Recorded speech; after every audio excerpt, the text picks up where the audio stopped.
Welcome to the More Perfect Union, a podcast about the joy we get from American politics. I'm Emily, I'm from Virginia, and I'm still a moderate Republican. I'm DJ, also from Virginia. I'm an economic conservative and an inebriated independent. I am Greg. I am from Cincinnati, Ohio, where your vote counts more, and I'm your liberal Democrat.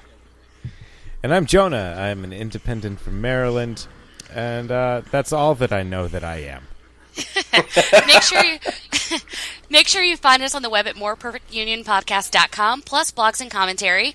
Like us on Facebook at facebook.com/moreperfectunionpodcast. And if you really like us, please rate and review us on iTunes and share us, because it would mean we would love you more. So, anyways, guys, what are we thinking? What's going on this week?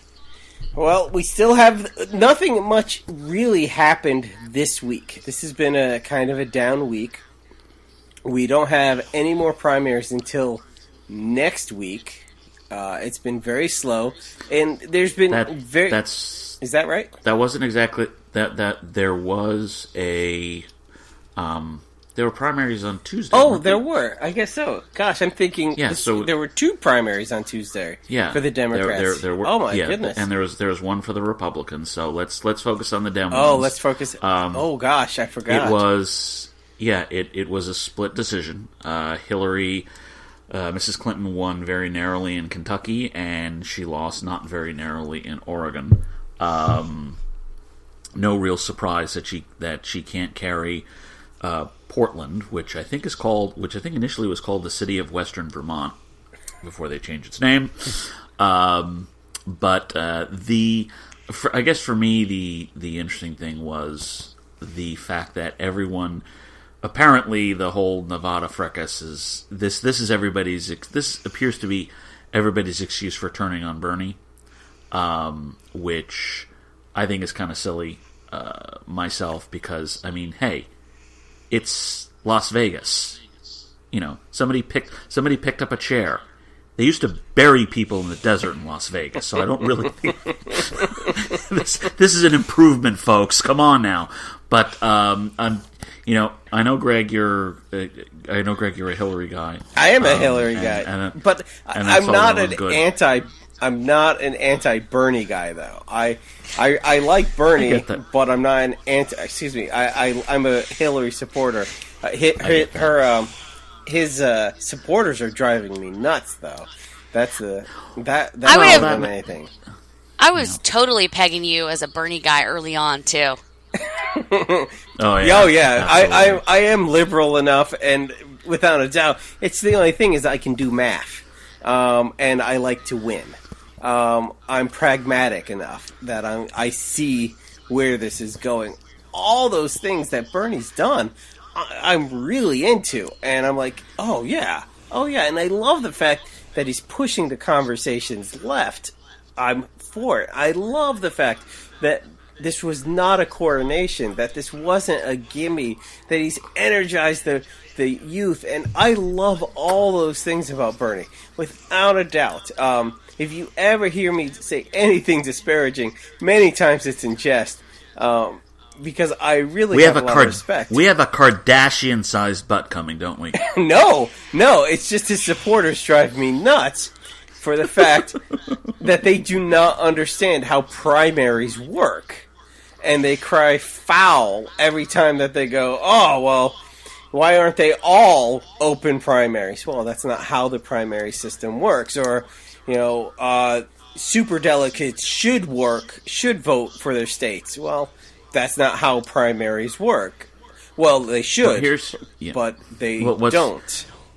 Yeah, well, what I think is going to happen, and this is, if Kevin were here, he would be having a near coronary about how supposedly Bernie Sanders is doing everything imaginable to help Donald Trump, and I would tell him that what he really needed to do is share some of the drink that I'm having. But if Kevin's not here, the simple fact of the matter is, I really think the Democrats just have to sit back and wait until California for a couple of reasons. One. Yes. California is the last big state to come in, and things will pretty much, the counting will be over after that. Secondly, I think California will be a reminder to Bernie's backers, that there are a lot of people in the Democratic Party who just aren't with them. I mean, the biggest thing that I think, the fact that Sanders has managed to win the states that he has won, has led them to sort of forget the fact that he was getting his ass kicked all throughout February and early March. Right.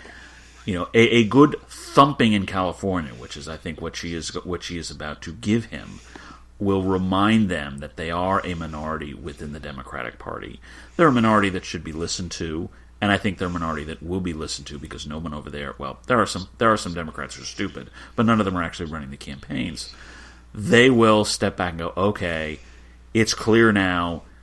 Mrs. Clinton is the choice of Democrats, so let's figure out how to piece this together. Because as I've said before, I've said it before, I'll say it again. The arguments between Mrs. Clinton and Mrs. Sanders is largely, in my opinion, an argument about degree. How fast can the party go to the left? How fast can they expand government size, scope, and cost? It's not the sort of divisions that are leading people on the Republican side to leave the party or come up with some sort of weird split or other thing. That's not happening over there. No. I have a feeling that once California's over and everybody just takes a deep breath, they'll have a month to patch things up, and I think they will patch things up. Well, but that's just me. Right. I was actually told by several people on the interwebs today when I brought up, Hillary's winning by almost 3 million votes. They said, well, that's not true because we're not counting caucus votes and we're not doing this and you don't understand math and things. And I had to pull out all these interesting things, and I'm like, no, it is true. She's thumping him. I mean, just thumping him in the popular vote. And every time I explained superdelegates, and even if we did give him superdelegates per state, she would still be winning. It's not going to happen.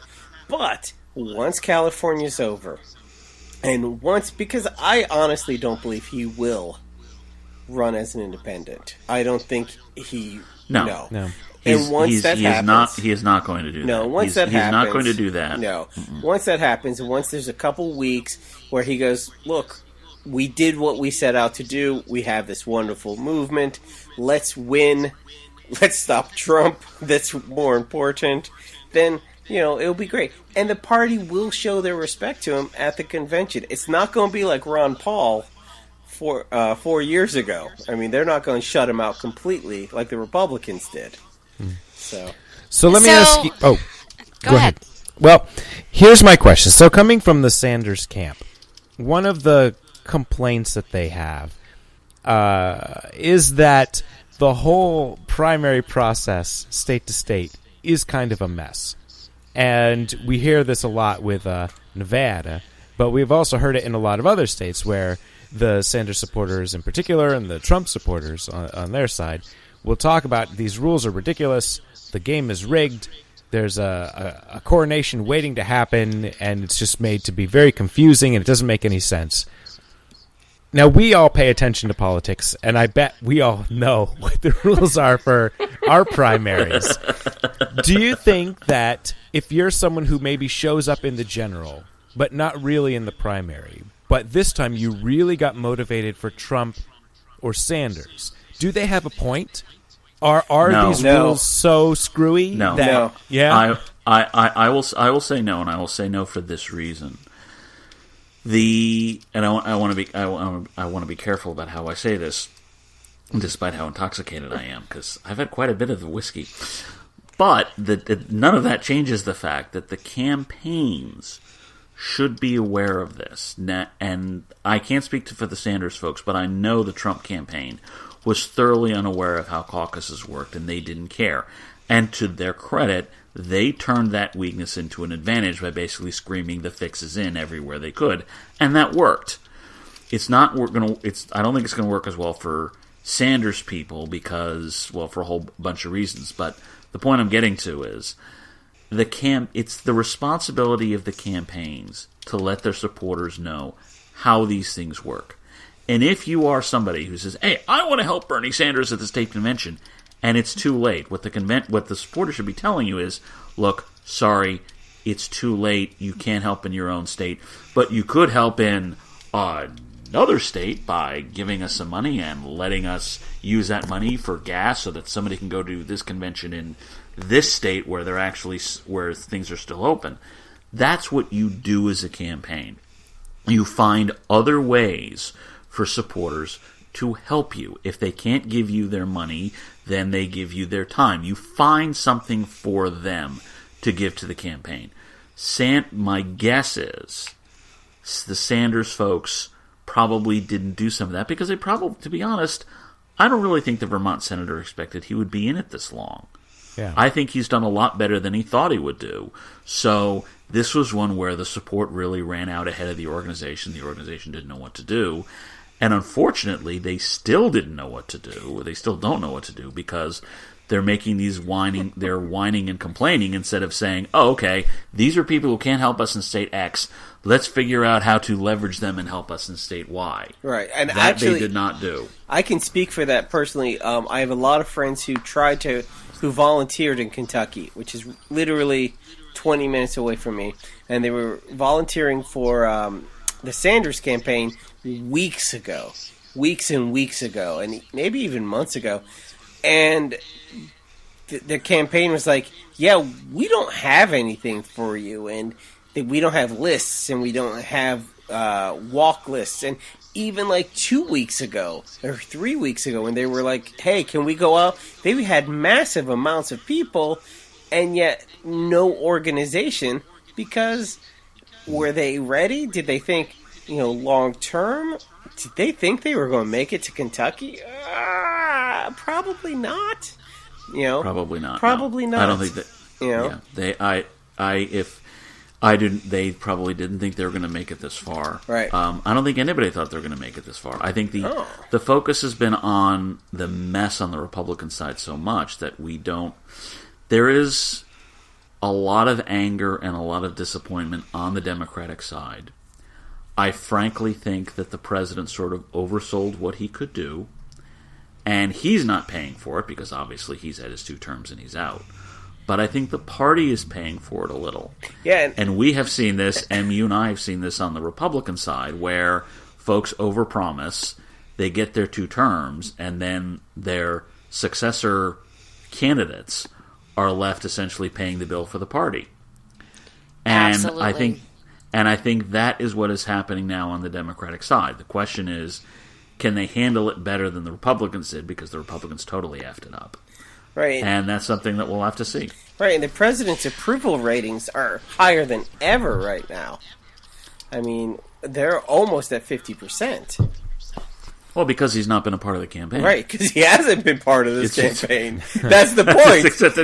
Just because he's sits not. there and smiles. Right. He sits there and smiles, and everybody goes, oh, yeah, that's right. He's not part of this. I mean, he's not part of this madness. I mean, when they look at the candidates and they go, oh, do you remember President Obama? He's not these guys. That's great. I love that guy. Remember that? I love that guy. 16 years later, we are reliving that, and it's really sad that Kevin's not here, but we are reliving that old Clinton skit from Saturday Night Live. Do we need a president? Oh, speaking of SNL skits, did you guys see the Bernie and Hillary at the bar skit? Yes. How awesome was that? So, for those of you guys who have not seen it, basically, Hillary's in the bar, reveling in her success. Thank you, DJ, for the glass. And Bernie's just over in the corner, and they just are lambasting and picking at themselves. It is awesome. What did you guys think? My favorite line was when they were ordering beers, and Bernie says, I want something revolutionary, fresh, something for the young people. And Hillary says, give me something no one likes, but we'll get the job done. Does anybody feel bad for Bernie? Can I just honestly ask that? Does anybody feel bad for No. Bernie? No. Whoa, stop. I do. No. I do. No. I'm not going to feel bad. I'm not going to feel bad for Bernie. Let me tell you why. I was very close to Delegate Bob Marshall when he ran for U.S. Senate in 2008. I was one of the first bloggers who came out in his favor against Jim Gilmore. I emailed back and forth with him and his wife. He lost that nomination. It was a convention nomination. It was essentially a caucus. He lost that by less than 0.1%. Ugh. That's how close that was. It was an earthquake. And I remember talking with Delegate Marshall and talking with his wife afterwards, and just how painful that was that they were to come this close. Bernie's not going to come that close. He's not going to have all those sorts of what-ifs surrounding him. He is going to get waxed in California, and then he's going to recognize what his role is. He is not going to have that kind of very close defeat. I'm not going to feel sorry for Bernie Sanders, because Bernie Sanders has had 26 years in Congress, and he will have more. He'll have 28 years in Congress, and that's assuming he doesn't run again in 2018, and he probably will. So, no, I don't feel sorry for Bernie Sanders. Gosh. He ran one heck of a campaign, and he's going to have some influence at that convention.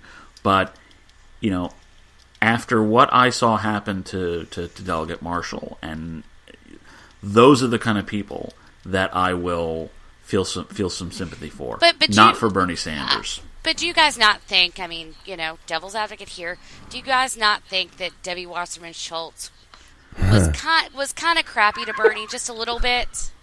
Oh, yeah, she's a dick. Yeah. Go on, Jonah. No.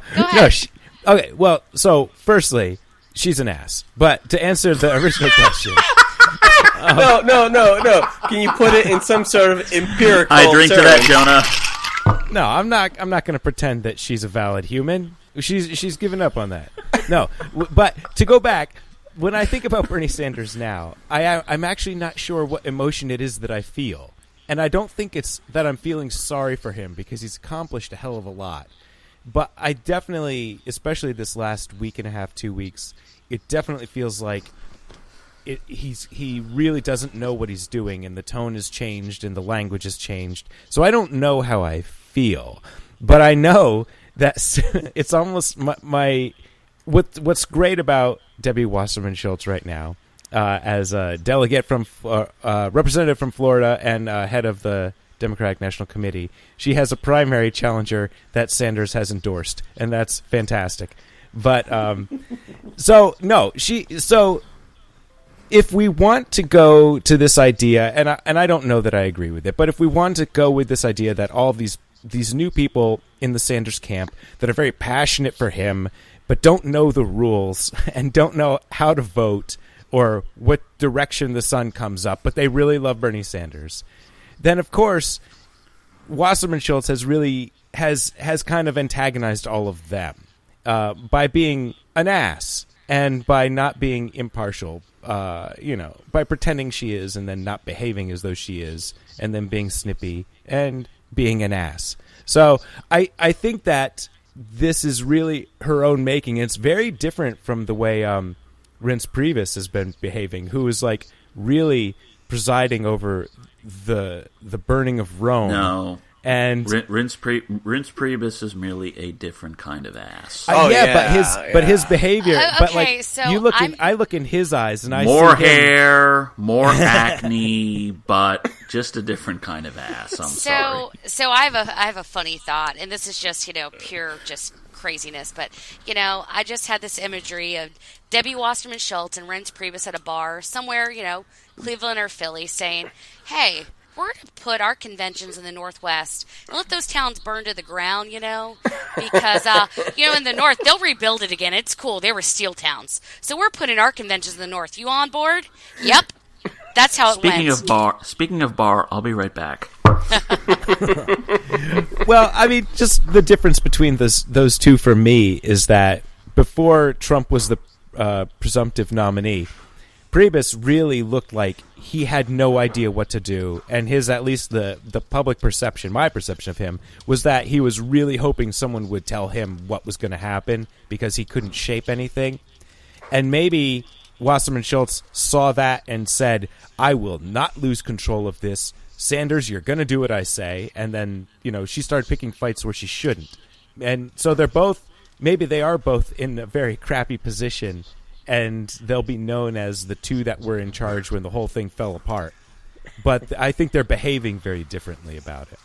Yeah, she wanted to put a little bit more control. I mean, Priebus is just sitting there going, sure, yeah. Oh, is that happening now? Sure. Oh, Trump's making penis jokes? Okay, sure. And it's all going to hell. And everyone's going, are you going to let him talk like that? No, I'll go talk to him. Sure. And they're like parents, where one parent has to be the bad guy, and one is just going to say, I don't know. It just shakes their head. She wanted to be the tough one.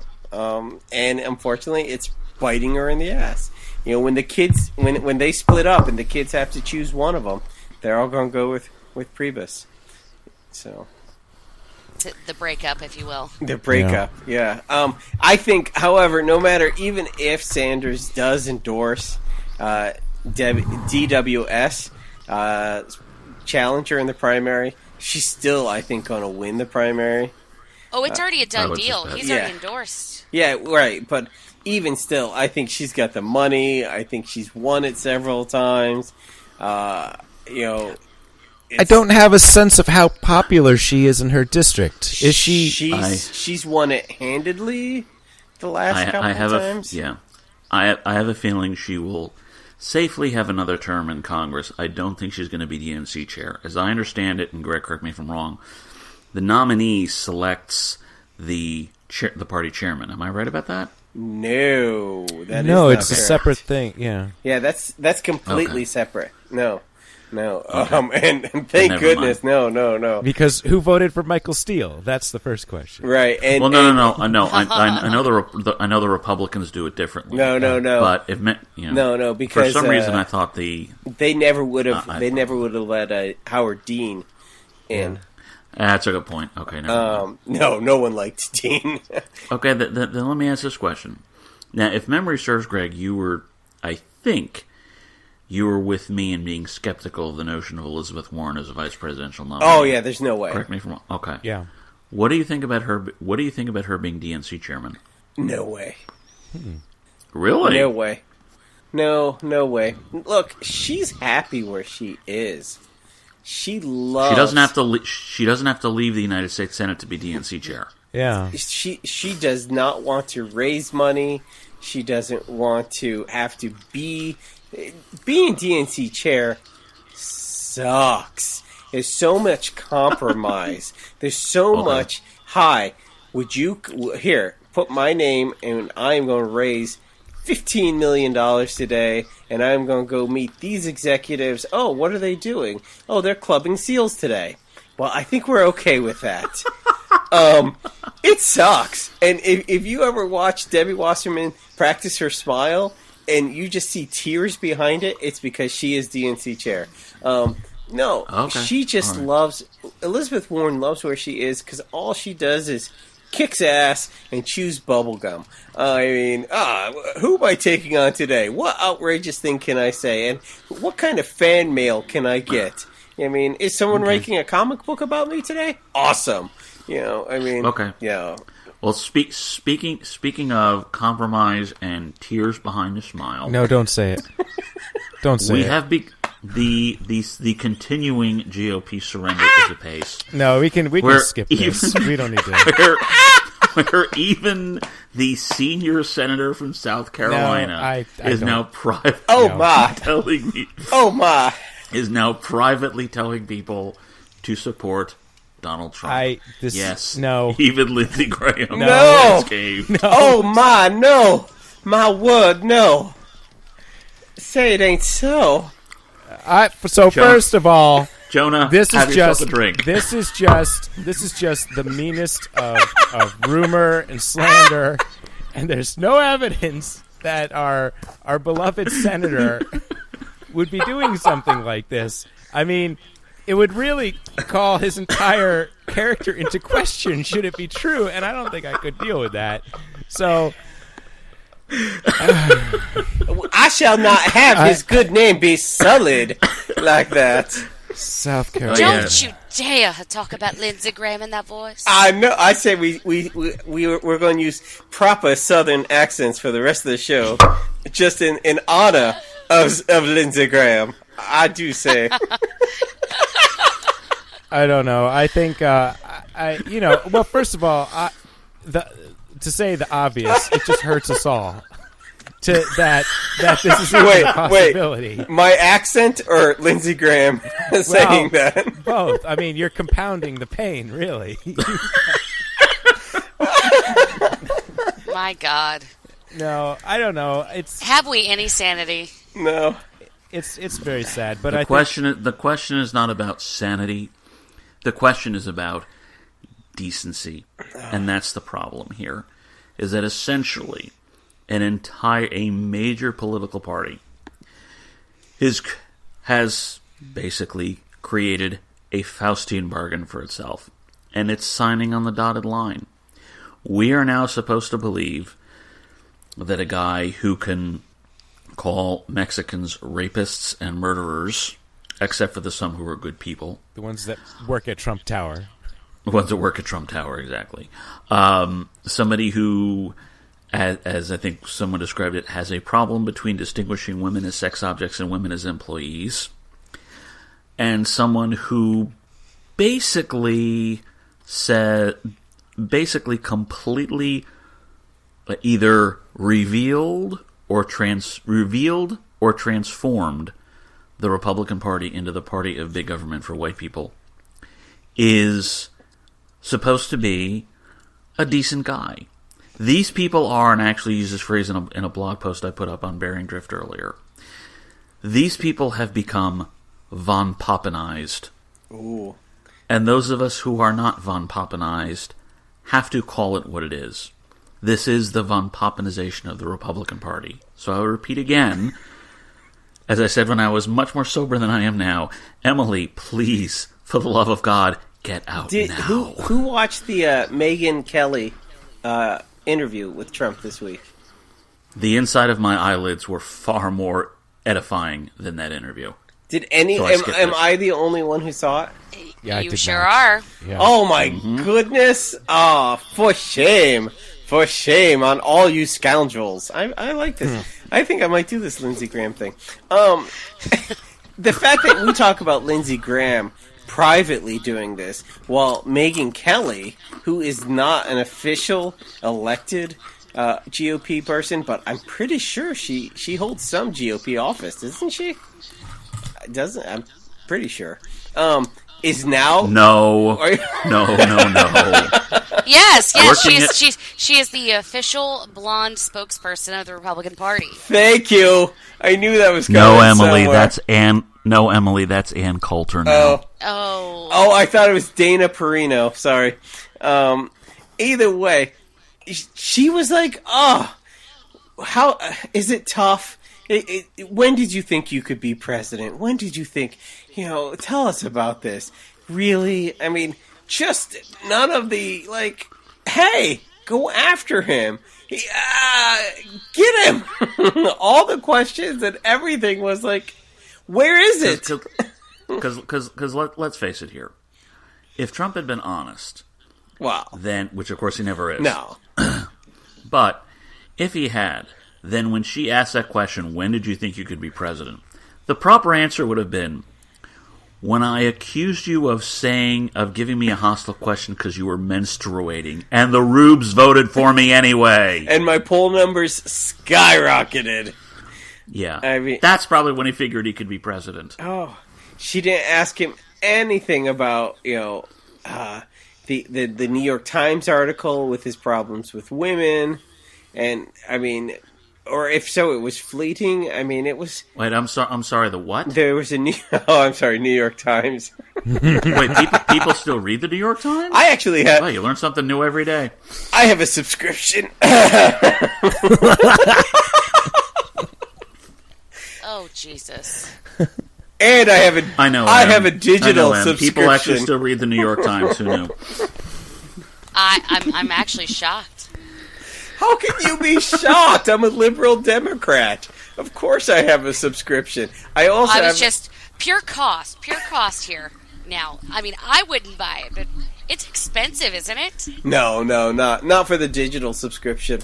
Oh, of course. I understand if Bernie Sanders is elected president, he'll seize the New York Times and offer it free to all Americans. It will be free. That's That's on awesome. his platform, actually. It's about time. So let's talk real quick about polling. I didn't want to go down this road, but I kind of wanted to bring this up, and I know you've been having a couple drinks, DJ, but we got to talk about it. That's quite all right. Throw me the meatball pitch. I'll knock it out of the park. Okay, so latest polls are showing Trump +2 and Trump +4 Nationally? I'll tell you why. over. I'll over tell you. Clinton I'll in tell the you what. general, to be clear, over Clinton I'll tell you why. I'll tell you why. And Greg doesn't even have to say a word. Okay. So Greg, just Okay, I'm waiting. Find yourself a drink. Okay. Find yourself a drink. Here's the deal. In the spring of 2008, when John McCain was the presumptive nominee of the Republican Party, and Barack Obama and Hillary Clinton were still hashing it out, McCain generally held a 4 to 5 point lead in the Rasmussen poll all spring. I'm not asking you to believe Rasmussen. Rasmussen has his problems. My point is this. In early June, the primaries ended. Hillary acknowledged the game was up, and she endorsed Barack Obama. The Democratic Party united. Within 3 days of that event happening, Barack Obama went from 5 points down against John McCain to 5 points up against John McCain because the Republican Party had united. If you look at... I'm not finished yet. Okay. If you look at all these... If you look at the Fox News poll, if you look at the Rasmussen poll, which also I think had Trump ahead for a bit, I think still does, they all show that Trump only has between the high 60s to the high 70s of Republicans supporting him. And that's what's important. Because that's his ceiling. He is the presumptive Republican nominee. He's not going to get higher than that number. No one has had him higher than 77% of Republicans in a multiple candidate race. And this will be a multiple candidate race in a way that no other race was. Whereas Mrs. Clinton has a whole bunch of Sanders Democrats who will not say they're voting for her now, but who will say they're voting for her in June and July. These polls are all skewed toward Trump because Trump is the nominee on the Republican side, and Hillary is not yet the presumed nominee on the Democratic side. She's the predicted nominee, but that's not the same thing. I would be shocked, if Donald Trump leads a single poll in the month of July, outside of one that he pays for to totally skew his way. But right now, he's going to look good because he's the only Republican in the race. The Libertarians haven't actually picked their nominee, so that probably helps him a little too.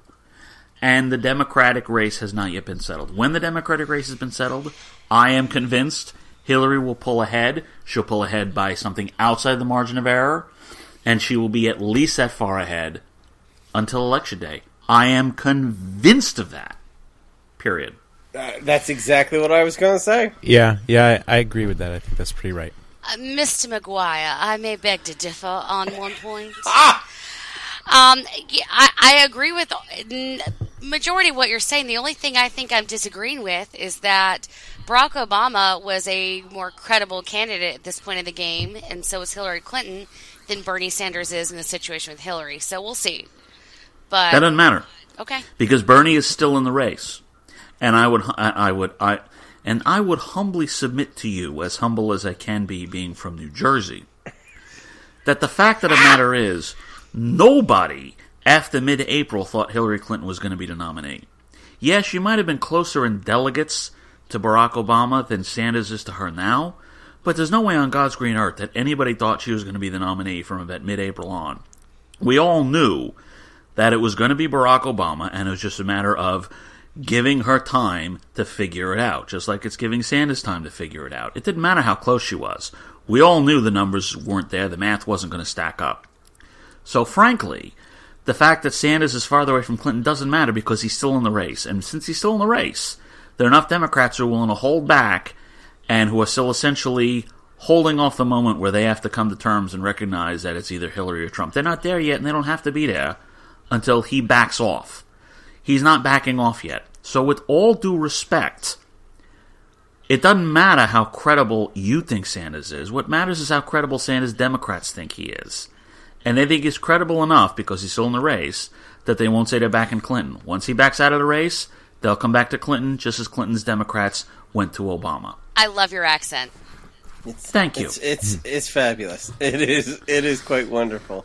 And I would say that this is the best possible scenario for Hillary Clinton, because historically a member of the same party winning the incumbent, with Obama going out and another Democrat taking office, the odds would be against the new Democrat, especially with unfavorables as high as Hillary Clinton has. Oh, yeah. But the best thing that she has going for her is that her opponent is Donald Trump, who is worse than anybody ever since we've started looking at humans.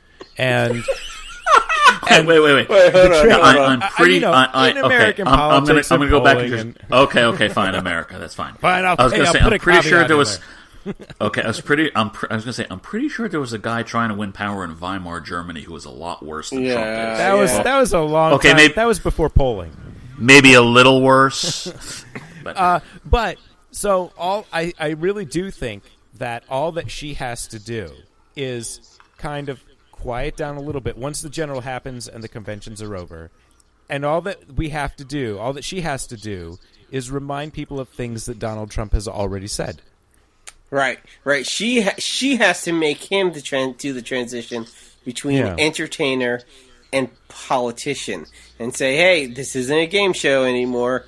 This is a real thing, and kind of push people into that, hey, this has been fun, this has been kooky, but think about what you're really doing here. His existence has made this election about whether or not he is qualified to be president, not whether Democrats deserve the presidency again, and not even whether she's super qualified, because everyone kind of agrees mostly she understands what the job is. Right. It's all about him now, and there's no way he passes that. Her issue, maybe her issues. I think trustworthiness is still an issue for her, but experience clearly is not. Yeah. Because she has experience. Yeah. And all she has to do is anybody who does not really like her, anybody who is just never going to vote for her, all she has to do is say, look, if you don't want to vote for me, then vote for Gary Johnson or whoever the Libertarian nominee is. Just don't vote for Trump. And she's fine. Did anyone watch Meet the Press this morning? No. Okay. So I'm the only one who reads the New York Times and watches Meet the Press. Go figure. But I was devoutfully praying in church. Thank you. I listen to National Public Radio. You son of a bitch. so there goes the explicit rating for the week. So we're watching it, and my wife goes, "Is that Mark Cuban?" And I go, "Yeah, it is." She goes, "What the hell is he doing on Meet the Press?" And I go, "Well," and she goes, "No, they're doing an entire segment on him." And yes, they interviewed him for I would love to say 5 minutes, but it seemed like 45 minutes because he wouldn't stop talking. But no, he's being courted right now, to run as either an independent, or they kept asking, would you be willing to run as Hillary's vice president? And he was like, oh, well, if I was asked, I would really highly think about that too. And I kept thinking, Mark Cuban? When did his name even enter the realm of possibility? Because Trump has lowered the bar so far that someone from Shark Tank, another reality show, and a guy... I would totally vote for Mark Cuban.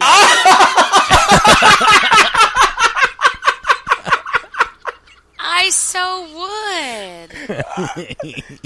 I'm going to ask what really is a serious question. Yeah. And I want it noted for the record that I would ask this question if I were sober, which I'm admittedly not. Sure. Do none of the rest of you follow the NBA? Not at all. I do. But I know who he is. Okay, so M, okay, so now I understand. M, you remember what the Dallas Mavericks were before Mark Cuban bought that team, yes? Crap. Absolute garbage. Yes, they were awful. To give Greg and Joe an idea, they were so bad that there was actually an editorial cartoon. I actually remember this. That said, where they had the supposed announcer for the Mavericks going, And now introducing your Dallas, how about them Cowboys? Mavericks.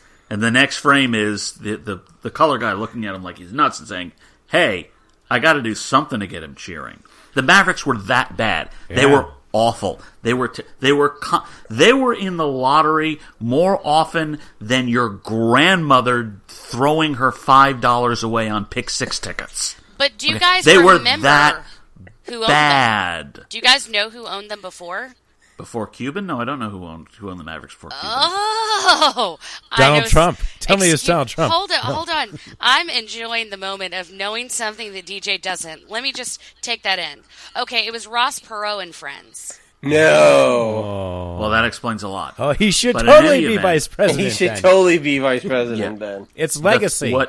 What we have to realize is, unlike Donald Trump, Mark Cuban is actually a successful businessman who took a high-profile asset and actually made it valuable again. I've never had a Mark Cuban steak, or went to Mark Because Cuban he doesn't college. make bad deals like that. Exactly, he doesn't waste his time with that. He took a crappy basketball team and made it a contender. He actually knows what the hell he's doing. Now, I'm not saying I would support him for president or vice president. I don't know him well enough. But I do know that in his chosen fields, he's not too bad, which is a lot better than I could say for Donald Trump. And that's all I'm going to say on the matter. Yeah, that's cool. No political experience whatsoever. But you know what? Here's I the don't thing. dispute that. On both sides of the aisle, it doesn't matter if it's Republican or Democrat. It doesn't matter if someone has a laundry list of endorsements anymore from the Republican or the Democratic side. People want anything that is the antithesis of that. I know, and that's kind of worrisome. You know, if I want someone to fix my laundry, my washing machine, I don't say, well, I kind of want to change. I want someone who has no experience fixing washing machines. No, I want someone with a lot of experience. I want someone who knows the job. If I'm being, defended, if I want a lawyer, I don't go. And I thought I was an establishment hack. Listen to you, Greg. No, I am an establishment And this- hack because I And do this brings believe that we should have. drunk guy talking Oh, sorry. here. Drunk guy talking here.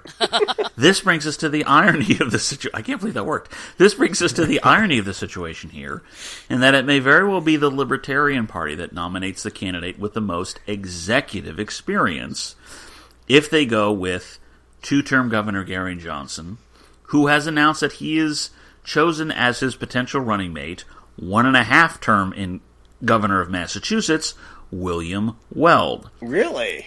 As this was happening, yes, that was his choice for vice president. And I can tell you, if my Facebook feed is any indication, that's caused quite a to-do within the Libertarian Party, but we can put that aside for now. As this was all happening, one of those polls that Emily cited that showed Donald Trump ahead of Hillary Clinton also put Gary Johnson in double digits. It put him at 10%. It was a Fox News poll. And whatever you want to say about Fox News poll, I guarantee you Fox News had no interest in pumping up Gary Johnson, but there he was at 10%. My question is, to all of you, now I will freely admit, if the Libertarians nominate Gary Johnson for president, I will support him. Mm-hmm. He's my guy. My question is, Jonah, could he be your guy? And Greg and Emily, since Emily still won't leave the party, how much do you think he will take from your nominees? Jonah, you first. Yes, it would be very easy for me to vote for him for a couple of reasons. But the big one is that I will be voting in Maryland. Maryland will be blue. I view it as throwing my vote away to vote for a Republican or a Democrat for president when it doesn't matter, when the entire state is going to go in one direction, regardless of what I do. What my vote can influence in this state is whether or not a third party can get above the minimum threshold. And that's why, whenever possible, I will vote for a third party. What is the threshold in your state? It's fairly low. I think it's 3. Is it 3? It's 3 or 5%. Oh, so wow. That's good. That's lower than Virginia. Yeah, Virginia, it's 10. Yeah, it's achievable. So, but even nationally, that's a big deal. And so if anybody calls and asks me who I plan to vote for, then he is, regardless from now on, he's the one I'm going to answer as, because we are. So our goal here is get him on the stage. Get him on the debate stage. And that is our entire goal moving forward. I'm talking to all of you. That is our goal as a podcast. I've got my thumbs up on that one, my friend. To get him on the debate stage, because I'm with you 157%. And he had this quote, and I think I mentioned it before, but he had this quote a while ago saying that if the Libertarian Party is ever going to mean anything in America, this is the year to prove it. And I think that's right. This is the year when the most libertarian-leaning, quasi-conservative, something or other, disaffected people are going to say, hey, what about those guys? This is it. Can he do it? Can he do it? Can he get 10%? Can he do better than 10% nationally? That would be awesome. Yeah, nationally, okay, I don't know. Greg and Emily, what can he? Greg and Emily, what can he take from you? Oh, I don't think. I think a libertarian from Clinton, 6, 5, 3. I mean, not a lot. I mean, on all the issues, they're completely different. So if you were looking and you were zooming in saying, oh, well, I'm really into these issues, then no. So I'll disagree on the social stuff because he's pro-choice. He's pro-legalized marijuana. Okay. There a lot of that get the government out of my personal life stuff. Like the social side of it, pro-gay marriage, gay rights. As far as I know, they think you can go to the bathroom wherever you want to go to the bathroom. So I mean, a lot of that libertarian stuff is, if you just look at Republicans and Democrats, falls on the Democrat side because that's stop true. telling me what to do there. You are absolutely correct. You're right. I would say maybe closer to 7 or 8 then. But I can't see more than 10. I really can't see more than 10. I mean, I'm thinking probably 6 to 7% for a libertarian candidate, and I think that it'll probably end up being a wash because I think there are a ton of Democrats that won't vote for Hillary, but probably won't be able to vote for Trump, and I think it's vice versa for Trump. So I think that this year, even though the Libertarians may increase their percentage, it will be a wash. And if the Libertarians ran a better campaign and really put more media out there, I think they actually could pump those numbers up to 15%, easily. But that's not going to happen. You might as well say, oh gosh, if the Green Party was better organized, they could get their right. I mean, shit, it's just not going to happen.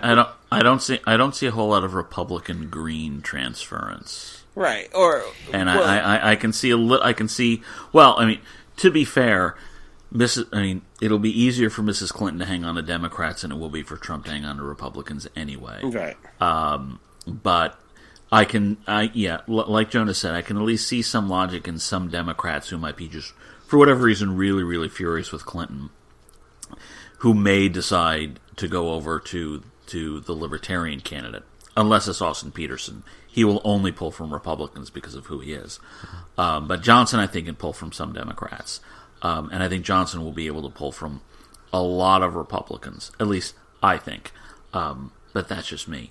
The interesting thing is, again, because the Libertarian part, it is conceivable that the Libertarians they don't do what Democrats and Republicans do, which is mainly accept whoever the nominee picks as their VP candidate. So they may not go with Weld. But if they do go with the two of them, then it may, like I said, that may be the most executive experienced candidacy or ticket that's on offer, which would be an irony given what we normally see from Republicans and Democrats. So we have, looking at how much time do we have? How much time do we have? We're at about 49, almost 50 minutes. I think we No, did. I'm still here. Oh, wait. I wonder if he passed. I muted my... I wonder if he I passed accidentally out. muted myself. Oh, I accidentally muted myself. No, I did not pass out. I'm not even nauseous right now. I just accidentally muted myself. Well, I had this vision of you going da-da-da-da-da-da, and then just stumbling and passing out right in the middle of it. But That'd be great, wouldn't it? Yeah. Okay. So we are actually at about 50 minutes, so we don't have a lot of time. So I think the one thing that I find interesting is, and I'm actually not going to go I'm actually going to go with the one that was eliminated because it's more interesting. The fact that we apparently killed the leader of the Afghan Taliban, because I kept hearing from the administration for years about Al Qaeda this, Al Qaeda that, and that's all good because nobody likes Al Qaeda. We want them all gone. But Al Qaeda this, Al Qaeda that, ISIS this, ISIS that. I never heard about the Taliban as being the enemy, and suddenly we're killing their leader. So, does this mean that we were lied to for 7 years, or does this mean that the administration finally figured out, oh wait, the Taliban are actually the bad guys? Greg, you're the Democrat. I'll ask you first. Chances are they were. I'll be quite honest. Seeing as this happened yesterday, and I spent yesterday doing something. What did I do yesterday? I was picking weeds in a garden, so I didn't hear. Oh, and I went to church. Thank you, Emily. Oh, you're not a heathen. Good. No, not much of one. Look. Oh, and I was babysitting. There must have been something going on. First of all, if we killed someone who we shouldn't have, the military doesn't like to talk about it. So there must have been some terrorist activity going on. I don't think we ever said, at least to my knowledge, that we were friendly with the Taliban. But I wouldn't say. I'm not going to say friendly, but I was generally when the my impression was that when the president ever talked about people he really wanted to kill and people he really wanted to defeat militarily, the Taliban seemed to fall off the list after about the first year. It's like it resurrected overnight all of a sudden. Well, yes, from what my understanding, and I just looked up, he always had a $5 million bounty on his head. I mean, it wasn't like he was like, oh, okay, well, let's just ignore this guy. I mean, there was always, he was always wanted by the military. But do we talk about it all the time because ISIS takes up the news? Sure.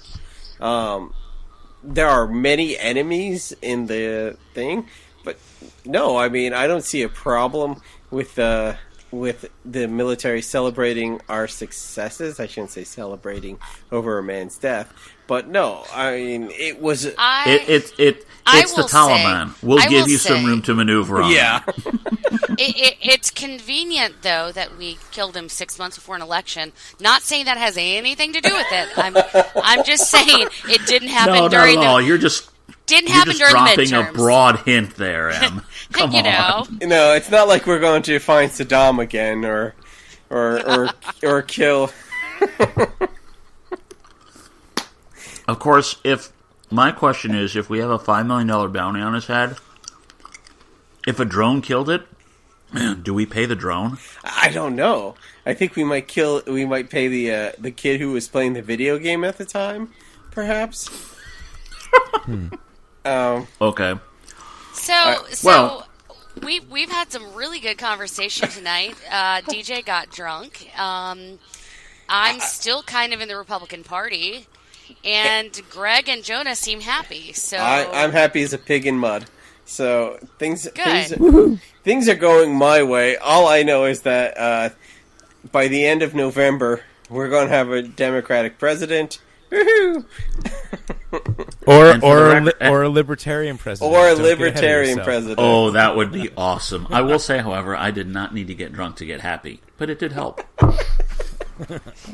Gosh. All right, can we end this with Trump vice president? We did that last week. Trump vice president picks, didn't we? Or should we do that again? What about a parting thought or quote? Oh, okay. Okay, go right ahead.